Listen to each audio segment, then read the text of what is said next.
Hello, I'm Will Skolton, and once again I want to lead you on another Bible study. And this one's going to be very controversial, and it's going to step on some toes, but we'll see what the Scripture has to say. And the name of this is Lip Service, but the Wrong Heart. I'm going to encourage you to get your own favorite Bible out and read your own Bibles. I'll have scriptures, but I won't read all the scriptures, so you can pause it and read whatever you want. This is Matthew 15, verse 8 and 9. This people honors me with their lips, but their heart is far away from me, and they worship in vain the teaching and doctrines of men. Wow. So many Christians do something.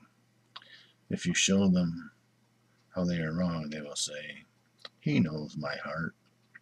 They are 100% correct.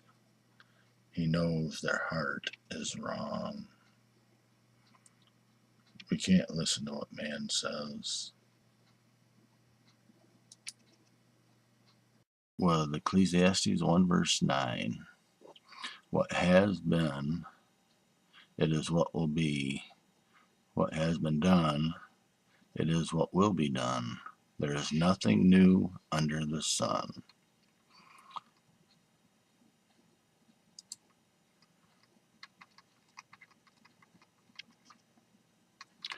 Yeah, this is chapter 1.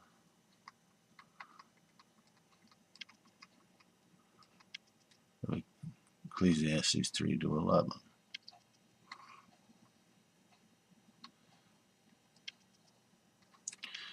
The eye is never satisfied with seeing, and the ear is never filled with hearing. What has been, it is what will be. What has been done is what will be done. There is nothing new under the sun. There is a thing of which is said, "Look at this, this is new," but it already existed in ages past before us. There is neither remembrance of former generations, nor will there be remembrance of future generations. This tells us there's nothing new under the sun, right? Do you think we should learn from history? Maybe from the Old Testament? This is Isaiah 29, verse 13. And Yahweh said, "Because this people draw near with its mouth, and with its lips it honors me, but its heart is far from me, and their fear of me is a commandment of men that has been taught." So let's look at 1 Kings. Remember the story of Elijah with the prophets of Baal? So this is 1 Kings 18, starting at I'm going to read it, verse 17 and a half. Ahab said to him, "Is this who throws Israel into confusion?" He, Elijah, said, "I do not throw Israel into confusion. Rather, you and the house of your father have been forsaking the commands of Yahweh when you went after the Baals." Nothing new under the sun, huh? Here we go. Starting verse 21, I'm going to start at verse 22. Then Elijah said to the people, "I alone am left a prophet of Yahweh, but the prophets of Baal are 450 men. Let them give us 2 bulls, and let them choose for themselves 1 bull, cut it into pieces, and put it on wood. But don't let them start a fire under it. I will prepare the other bull and set it on wood, but I will put no fire under it. Then you call on the name of your God, and I will call on the name of Yahweh. And it shall be that the God who answers by fire, he is God." Then all the people answered and said, "The word is good." They are worshiping with their lips, but not to Yahweh, were they? They called to other gods, fortune, which is God, many, maybe Amun-Ra, but Elijah called on Yahweh. Okay, this is what I was talking about, fortune, in Isaiah 65, verse 11. You see fortune is highlighted, and then these are the different things. Okay, Gad. Should we see how that's pronounced? See, it says fortune, Gad, deity. Okay, we'll start again here.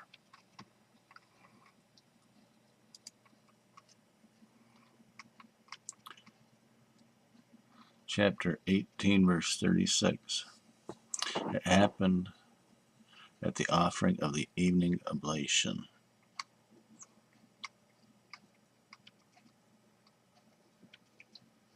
When all the people saw, they fell on their faces and said, Yahweh, He is the mighty one. Yahweh, He is the mighty one.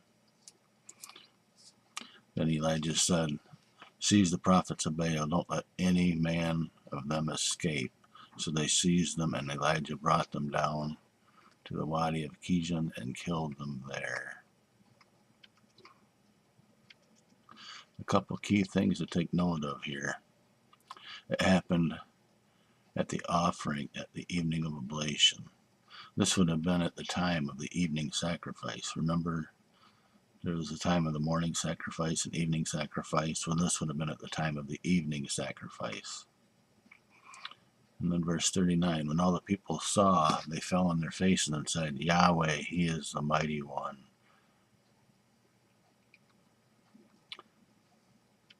I'm sorry, most translators get this wrong. They don't get it.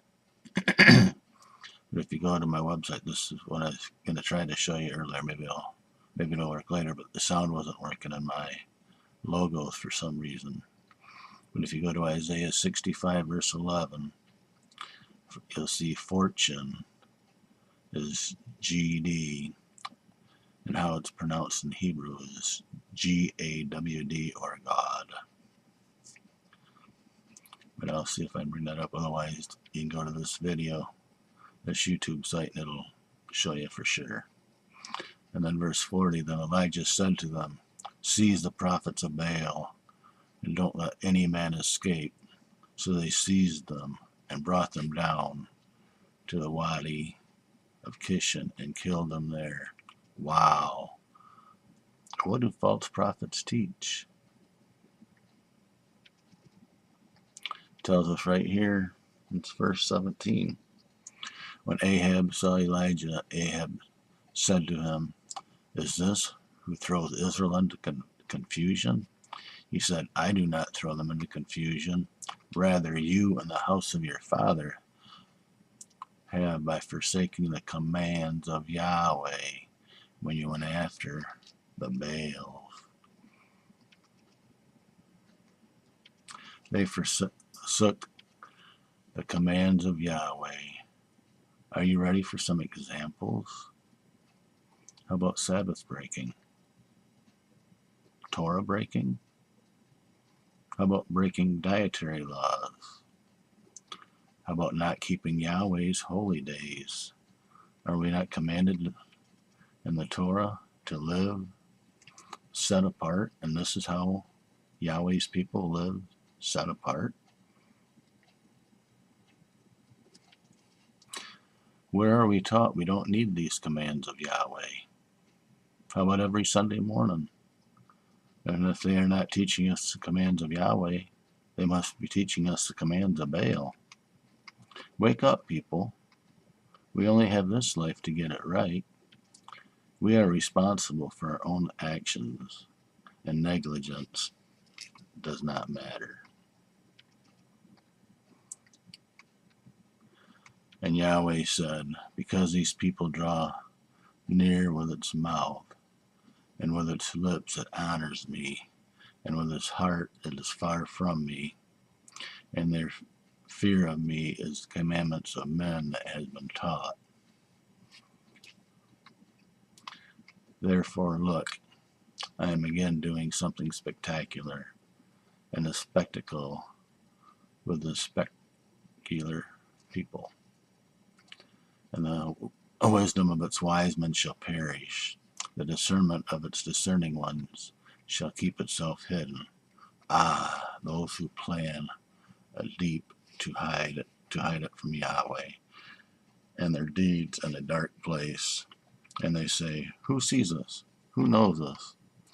Your perversity, as if the potter shall be regarded as the clay, the product of its maker says, he did not make me. And the thing that made me into shape says of its potter, he has no understanding.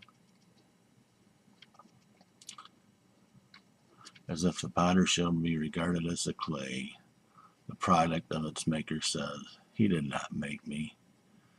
And the thing made into shape says to its potter, he has no understanding. Does man have any power to change what the Creator has made very good? His name, his Son's name, his holy days, his commandments, his Torah, or instructions, etc., etc. I know this stepped on a lot of toes, but we got to get back to what the scriptures tell us. We can't be listening to man. Man will lead you astray. I hope this teaching blesses you. Yahweh bless.